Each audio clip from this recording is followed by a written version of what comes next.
அனைவருக்கும் வணக்கம் and very happy Wednesday. இன்றைக்கி அப்டேட்ஸ் அப்படின்னு பார்த்தீங்கன்னா, உக்ரைனில் எல்லா டெலிகாம் ஆப்ரேட்டர்ஸும் ஃப்ரீ கால்ஸ் அப்படின்னு அனௌன்ஸ் பண்ணியிருக்காங்க. இது கூடவே இன்னும் சில சர்வீசஸும் சொல்லியிருக்காங்க. அதோட டீட்டெயில்ஸ் என்னென்னு பார்த்தோன்னா, Russia versus social media app இந்த இஷ்யூ அப்படின்னு பார்த்தீங்கன்னா ரொம்பவே பெருசாக போயிட்டுருக்கு. அதுவும் என்ன அப்படின்னு பார்த்துடலாம்.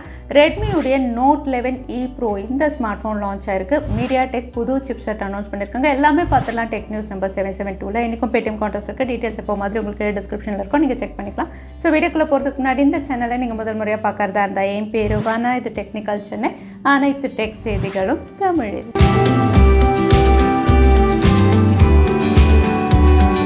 ரஷ்யா அண்ட் உக்ரைன் வாரில் அதிகமான பாதிப்பு அப்படின்னு பார்த்தீங்கன்னா கண்டிப்பாக பப்ளிக்கு தான். ஸோ இவங்களுக்கு ஹெல்ப் பண்ணணும் அப்படின்னு சொல்லி நேற்று டெலிகாம் ஆப்ரேட்டர்ஸ் எல்லாருமே வோடஃபோன், ஆரஞ்ச், AT&T, அதுக்கப்புறம் ஸ்விஸ்காம், இட்டாலியானான்னு எல்லா டெலிகாம் ஆப்ரேட்டர்ஸும் வந்து ஒன்று சேர்ந்து வந்து ஃப்ரீ கால்ஸ் அப்படின்னு அனௌன்ஸ் பண்ணியிருக்காங்க. ஸோ உக்ரைனுக்குள்ளே எந்த ஊருக்கு வேணாலும் கால் பண்ணிக்கலாம், எல்லாமே ஃப்ரீ அப்படின்னு அனௌன்ஸ் பண்ணியிருக்காங்க. அதே வெரிசான் அப்படின்னு பார்த்தீங்கன்னா அவங்க ரோமிங் சார்ஜஸ் மட்டும் வந்து ஃப்ரீ அப்படின்னு சொல்லியிருக்காங்க. ஸோ இந்த மாதிரி டெலிகாம் ஆப்ரேட்டர்ஸ் வந்து ஃப்ரீ கால்ஸ் அனௌன்ஸ் பண்ணியிருக்காங்க. இது கூடவே உக்ரைன் சிட்டிசன் அப்படிங்கிற ப்ரூஃப் இருந்தால் போதும், சிம் கார்டு வரைக்கும் வந்து இமீடியட்டாக இந்த டெலிகாம் ஆப்ரேட்டர்ஸ் கொடுக்கறதாகவும் தெரியுது. அதே சமயத்தில் SMS டொனேஷன் அப்படின்னு ஃபண்டிங்கும் ரேஸ் பண்ணுறாங்க. ஏன்னா வார்னால அதிகமான பாதிப்பு இருக்குது. ஸோ SMS டொனேஷன் அப்படிங்கிற மாதிரி எல்லாருமே சேர்ந்து ஃபண்டிங்கும் ரேஸ் பண்ணிட்டு இருக்காங்க. Russia versus big tech giants பிரச்சனை அப்படின்னு பார்த்தீங்கன்னா கண்டினியூ ஆகிட்டே தான் இருக்குது. இப்போ சோஷியல் மீடியா ஆப்ஸ் ரொம்பவே பாப்புலராக இருக்கக்கூடிய Google, YouTube, Twitter, Facebook, meta எல்லாத்துக்குமே வந்து புது கம்யூனிட்டி கைட்லைன்ஸ் நாங்கள் கொண்டு வர போகிறோம் அப்படின்னு சொல்லியிருக்காங்க. ஸோ இந்த கம்யூனிட்டி கைட்லைன்ஸ் பற்றி வந்து போன வருஷம் அதாவது டிசம்பரே வந்து இவங்க பிளான் பண்ணி அனௌன்ஸும் பண்ணியிருக்காங்க. பட் அப்போ யாருமே அதை பெருசாக எடுத்துக்கல. இப்போ வந்து இதை எல்லாருமே வந்து February இல்லைனா மார்ச் மிட்டுக்குள்ளே முடிச்சிடணும் அப்படிங்கிற மாதிரி அனௌன்ஸ் பண்ணியிருக்காங்க. ஸோ மார்ச் மிட்டுக்குள்ளே எல்லா சோஷியல் மீடியா ஆப்ஸும் வந்து அவங்களுக்கான ஒரு ஆஃபீஸ் வந்து ரஷ்யாவில் கொண்டு வரணும், அங்கே வந்து ரஷ்யன்ஸ் வந்து ஒர்க் பண்ணணும் அப்படிங்கிற மாதிரி சொல்லியிருக்காங்க. ஸோ இந்தியாவிலையும் இந்த மாதிரி ஒரு புது கம்யூனிட்டி கைட்லைன் கொண்டு வந்திருந்தாங்க. அதே மாதிரி ஒரு கைட்லைன் வந்து இப்போ ரஷ்யாலையும் வந்து எல்லா சோஷியல் மீடியா ஆப்ஸ், அது ட்விட்டராக இருந்தாலும் சரி, கூகுளாக இருந்தாலும் சரி, கொண்டு வரலைன்னா வந்து நாங்கள் எங்கள் கண்ட்ரிலேருந்து பேன் பண்ணிவிடுவோம் அப்படின்னு சொல்லியிருக்காங்க. அதோட நெட்ஃப்ளிக்ஸ் அப்படின்னு பார்த்தீங்கன்னா அவங்க ரஷ்யன் லாக்கு அகேன்ஸ்டாக வந்து நெட்ஃப்ளிக்ஸில் வந்து ரஷ்யன் ஸ்டேட் சேனல்ஸ் எதையுமே நாங்கள் ஏர் பண்ண மாட்டோம், அதாவது ஸ்ட்ரீம் பண்ண மாட்டோம் அப்படின்னு அனௌன்ஸ் பண்ணி எல்லாத்தையுமே பிளாக் பண்ணியிருக்காங்க. ஸோ நெட்ஃப்ளிக்ஸ் அப்படின்னு பார்த்தீங்கன்னா வந்து மற்ற ஊர் சேனல்ஸ் எல்லாம் உங்களுக்கு ரஷ்யாவில் அவைலபிளாக இருக்கும். ரஷ்யன் ஸ்டேட் சேனல்ஸ் மட்டும் நாங்கள் பிளாக் பண்ணுறோம், உங்களுடைய லாக் வந்து நாங்கள் கம்ப்ளைண்ட் ஆக மாட்டோம் அப்படிங்கிற மாதிரி ஓப்பன் ஸ்டேட்மெண்ட் கொடுத்துருக்காங்க. ஸோ பார்க்கலாம், கூகுள், யூடியூப் எல்லாருமே இதே மாதிரி தான் ஃபாலோ பண்ணுவாங்க அப்படின்னு தெரியுது. இன்ஸ்டாகிராம் சோஷியல் மீடியா ஆப் ரொம்பவே பாப்புலர், நிறைய பேர் குளோபலாக இதை யூஸ் பண்ணிட்டு இருக்காங்க. பட் இந்த ஆப் அப்படின்னு பார்த்தீங்கன்னா இப்போ வரைக்கும் ஐபேட் கம்பேட்டபிலிட்டியாக கிடையாது. ஏன்னா ஐபேட் கம்பேட்டபிலிட்டியில் இவங்க ஒர்க் பண்ணுறாங்க, கூடிய விரைவில் கொண்டு வருவோம், யூஎஸில் லான்ச் பண்ணுவோம் எல்லாம் சொல்லிட்டு இருக்காங்க. பட் எல்லாமே ரூமர்ஸாக தான் இருக்குது. இப்போ வரைக்கும் ஐபேடில் இது அவைலபிளாக இல்லை. யூசர்ஸ் அப்படின்னு பார்த்தீங்கன்னா நிறைய பேர் ரிக்வஸ்ட் பண்ணியிருந்தாலும் இன்ஸ்டாகிராம் தரப்புலேருந்து வர பதில் அப்படின்னு பார்த்தீங்கன்னா ஐபேட் யூசர்ஸ் வந்து ரொம்பவே கம்மி குளோபலில்.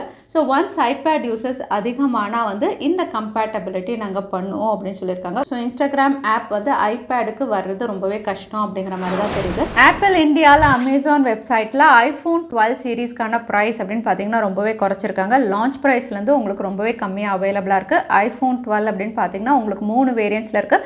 Base variant 64GB storage variant அப்படின்னு பார்த்தீங்கன்னா 53,000 கிட்ட வந்து இப்போ ஆஃபரில் அவைலபிளாக இருக்குது. அதே ஹையர் வேரியன்ட் அப்படின்னு பார்த்தீங்கன்னா 69,000 வரைக்கும் அவைலபிளாக இருக்குது. பட் இந்த ஆஃபரில் வந்து நீங்கள் எல்லா கலர்ஸும் பர்ச்சேஸ் பண்ண முடியாது. ஏன்னா iPhone 12 அப்படின்னு சொல்லும்போது எக்கச்சக்கமான கலர்ஸ் இருக்குது. பட் ஆஃபரில் அவைலபிளாக இருக்குது அப்படின்னு பார்த்தீங்கன்னா 2 கலர்ஸ் மட்டும்தான், பிளாக் அண்ட் ரெட் அப்படிங்கிறத மென்ஷன் பண்ணியிருக்காங்க. சாம்சங்குடைய F சீரீஸ் அப்படின்னு சொல்லும்போது ஃப்ளிப்கார்ட்காக லான்ச் பண்ணுற ஸ்மார்ட் ஃபோன் தான் இது. ஸோ இதில் அடுத்ததாக இந்தியாவில் வரப்போகிறது அப்படின்னு பார்த்தீங்கன்னா சாம்சங்குடைய F23. ஏன்னா ஆல்ரெடி இதோட மாடல் நம்பர் போன மாதமே வந்து இந்தியாவில் லிஸ்டிங் ஆயிருந்தது. அதோட கூகுள் ப்ளே கன்சோலில் இருக்குது, அஃபிஷியல் வெப்சைட்டில் ரிவீலாக இருக்குது. ஸோ லான்ச் அப்படின்னு பார்த்தீங்கன்னா கண்டிப்பாக இந்த மாதம் கடைசிக்குள்ளே நம்ம எதிர்பார்க்கலாம். அது மட்டும் இல்லை, இந்த ஸ்மார்ட் ஃபோன் அப்படின்னு பார்த்தீங்கன்னா வந்து F சீரீஸ் அப்படின்னு சொல்லும்போதே வந்து உங்களுக்கு பேட்டரி ஹையாக கொடுப்பாங்க. பட் இந்த வாட்டி வந்து சிப்செட்டும் வந்து நல்லா கொடுக்கலாம் அப்படின்னு தெரியுது. ஏன்னா இது ஸ்னாப் ட்ராகன் சிப்செட் அப்படின்னு தெரியுது. இதை ஸ்னாப் ட்ராகன் 750 இருக்கலாம், இல்லை 765 கூட இருக்கலாம் அப்படிங்கிற மாதிரி தெரியுது. ஸோ பார்க்கலாம் என்ன சிப்செட்டில் வருதுன்னு. கூடவே இது out of the box Android 12 அப்படிங்கிற மாதிரி தெரியுது. ஸோ சாம்சங்குடைய F23 கூடிய விரைவில் இந்தியாவில் நம்ம எதிர்பார்க்கலாம். மீடியாடெக் அவங்களுடைய டைமென்சிட்டி லைன் அப்பில் 3 சிப்செட் வந்து லான்ச் பண்ணியிருக்காங்க. டைமென்சிட்டி டைமென்சிட்டி அப்படின்னு சொல்லும்போது MediaTek Dimensity 8100 தான் வந்து இவங்க டீசரில் ரிவீல் பண்ணியிருந்தாங்க. பட் இது கூடவே இன்னும் 2 சிப்செட்டும் அனௌன்ஸ் பண்ணியிருக்காங்க. ஸோ MediaTek Dimensity 8100 அப்படின்னு பார்த்தீங்கன்னா 5 நானோமீட்டர். இது கூடவே வந்து இதோட லைட்டர் வேரியண்ட் மாதிரி 8000 இதுவும் லான்ச் பண்ணியிருக்காங்க. ஸோ இந்த 2 சிப்செட்டும் 5 நானோமீட்டரில் ஆல்மோஸ்ட் ஒரு ஃப்ளாக்ஷிப் லெவல் பெர்ஃபார்மன்ஸ் கொடுக்கும் அப்படின்னு தெரியுது. ISP, DSP level, clock speed எல்லாமே இவங்க ரிவீல் பண்ணியிருக்காங்க. அது மட்டும் இல்லை, இன்னொரு சிப்செட்டும் அனௌன்ஸ் பண்ணியிருக்காங்க. இது வந்து MediaTek Dimensity 1300. இந்த சிப்செட் அப்படின்னு பார்த்தீங்கன்னா 6 நானோமீட்டரில் ப்ராசஸ் பண்ணுது. ஸோ இது வந்து ஒரு மிட் ரேஞ்ச் செக்மெண்ட்டை வந்து ஃபுல்ஃபில் பண்ணுற மாதிரி இந்த சிப்செட்டும் ரிவீல் பண்ணியிருக்காங்க. அதோட இந்த புது சிப்செட் அதாவது MediaTek Dimensity 8100 லான்ச் ஆக போகிற ஸ்மார்ட் ஃபோன் அப்படின்னு பார்த்தீங்கன்னா நேற்றே நம்ம பார்த்தோம்னா ஃபஸ்ட்டு ரெட்மியுடைய K50 Pro தான் லான்ச் ஆகுது.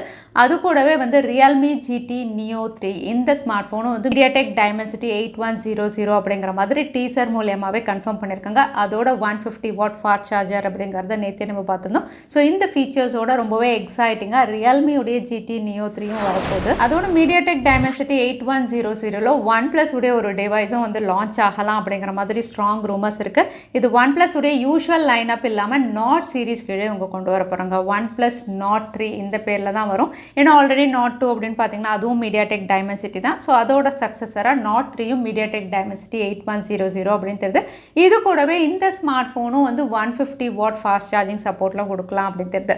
ஸோ ரியல்மி டிவைஸும் 150, OnePlus Nord 3யும் 150 வாட் ஃபாஸ்ட் சார்ஜிங் சப்போர்ட்டோட வந்து Q2 2022 இதோட இந்தியா லான்ச் நம்ம எதிர்பார்க்கலாம். அதோட OnePlus யூசர்ஸ்க்குலாம் ஒரு பெரிய ரிலீஃபாக இருக்கும். அந்த மாதிரி ஒரு குட் நியூஸ் வந்து OnePlus அனௌன்ஸ் பண்ணியிருக்காங்க. OnePlus அப்படின்னு பார்த்தீங்கன்னா கொஞ்ச நாளாகவே அவங்களுடைய OSல நிறைய கன்ஃபியூஷன். Oppo அண்ட் OnePlus கொலாபரேஷனில் யூனிஃபைடு OS நாங்கள் கொண்டு வர போகிறோம் அப்படிலாம் சொல்லியிருந்தாங்க. இப்போ ஃபைனலாக Oxygen OS 13 அப்படிங்கிற மாதிரி ஒரு டீசர் ரிவீல் பண்ணியிருக்காங்க. ஸோ இது மூலயமா OnePlus டிவைசஸ் அப்படின்னு பார்த்தீங்கன்னா எப்போ மாதிரி வந்து Oxygen OSல தான் இருக்கும் அப்படிங்கிற மாதிரி ஒரு கன்ஃபர்மேஷனும் கொடுத்துருக்காங்க. ஏன்னா இந்த OS தான் நிறைய பேருடைய ஃபேவரட். ஸோ Oxygen OSல தான் இவங்க கண்டினியூ பண்ணுற மாதிரி தெரியுது. யூனிஃபைடு OS இவங்க ஃபியூச்சரில் கொண்டு வரலாம், இல்லை கொண்டு வராமலும் இருக்கலாம் அப்படின்னு தெரியுது. ரெட்மியுடைய Note 11 சீரீஸ்க்கு எண்டு கார்டே கிடையாது அப்படிங்கிற அளவுக்கு இன்னும் 2 ஸ்மார்ட் ஃபோன் லான்ச் பண்ணியிருக்காங்க சைனாவில்.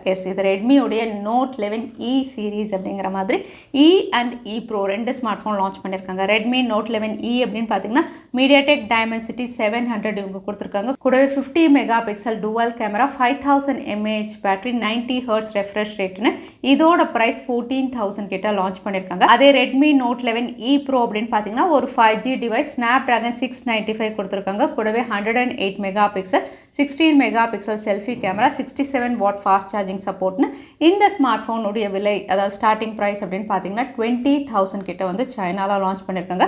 ஸோ இந்தியாவில் இது போக்கோ கீழே வருமா இல்லை ரெட்மி கீழே வருமா அப்படிங்கிறத நம்ம வெயிட் பண்ணி தான் பார்க்கணும். நிறைய பேர் வெயிட் பண்ணிட்டு இருக்க ஷாமியுடைய ஃப்ளாக்ஷிப் சீரீஸ் Xiaomi 12 சீரீஸ் அப்படின்னு பார்த்தீங்கன்னா மார்ச் 15 அன்னைக்கு லான்ச் ஆகலாம் அப்படின்னு தெரியுது.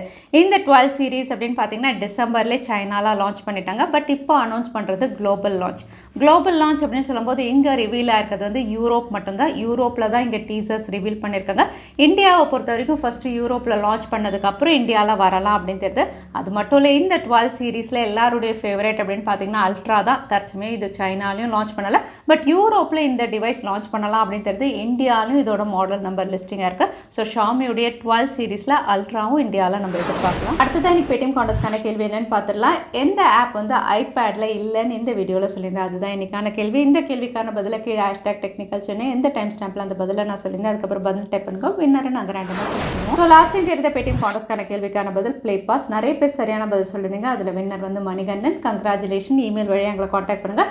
தவறாமல் யூடியூப் லிங்க்கே அனுப்புங்க. உங்களுக்கு பேடிஎம் கிஃப்ட் வச்சு வந்து சேரும். இன்னைக்கு டேக் அப்டேட்டுடைய கடைசிக்கு வந்தாச்சு. வீடியோ பிடிச்சிருந்தா லைக் பண்ணுங்கள். யூஸ்ஃபுல்லாக இருந்தால் உங்கள் ஃப்ரெண்ட்ஸோடய ஷேர் பண்ணுங்கள். இன்னொரு இன்ட்ரெஸ்டிங் வீடியோவில் பார்க்குறேன். Stay safe, stay happy.